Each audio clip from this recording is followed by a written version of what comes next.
আসসালামু আলাইকুম।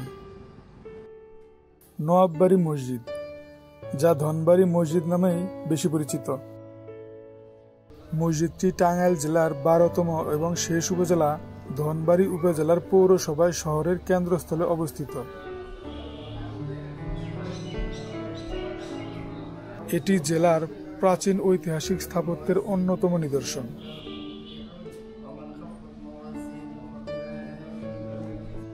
বংশাই ও বৈরান নদীর মাঝখানে অপরূপ নৈসর্গিক প্রকৃতির মাঝে এই মসজিদটির অবস্থান।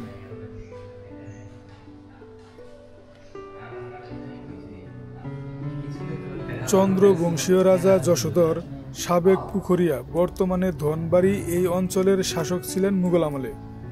তার সেনাপতি ছিলেন গৌড়ের সুলতানের ওমরা ধনোয়ার খাঁ। তিনি কৌশলে রাজ্যটি দখল করে পুত্র ইস্পিঞ্জার খাঁকে দিয়েছিলেন।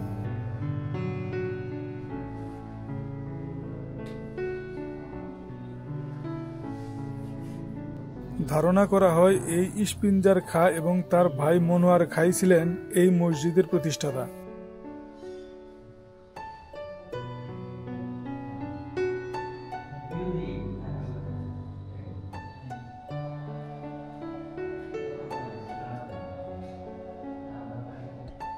মসজিদটি ধনবাড়ি নবাব মঞ্জিলের বাইরে দিঘির পাড়ে অবস্থিত।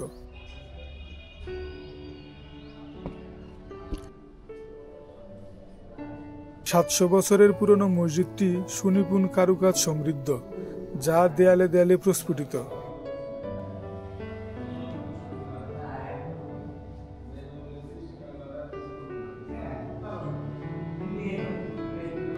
সৈয়দ নওয়াব আলী চৌধুরী মসজিদটি সংস্কার এবং বর্ধিত অংশের নির্মাতা।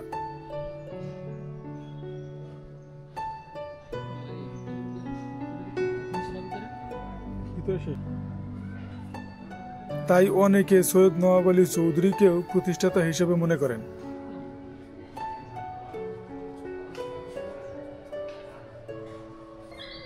মূলত মূল মসজিদটি প্রায় 700 বছর আগে নির্মিত।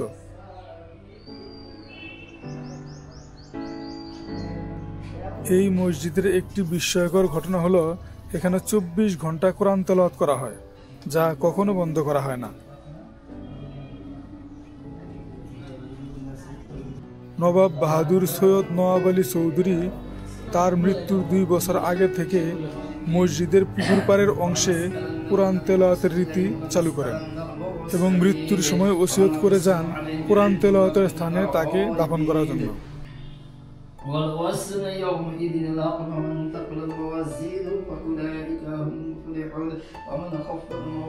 1929 সালের 17 এপ্রিল সৈয়দ নওয়াব আলী চৌধুরীর মৃত্যুর পর তাকে এইখানে শায়িত করা হয় এবং তারপর থেকে আর কখনো কোরআন তেলাওয়াত বন্ধ হয়নি।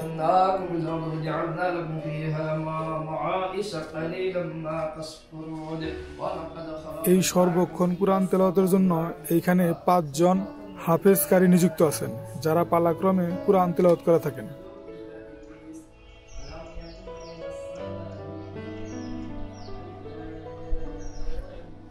দূর দূরান্ত থেকে ইসলাম প্রিয় বহু মানুষ মসজিদটি এক নজর দর্শনের জন্য আসেন।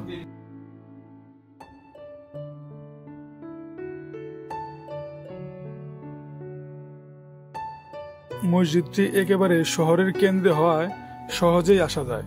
মেইন রোড থেকে মাত্র 100 মিটার পূর্বেই নবাব প্যালেসের সাথেই যার অবস্থান।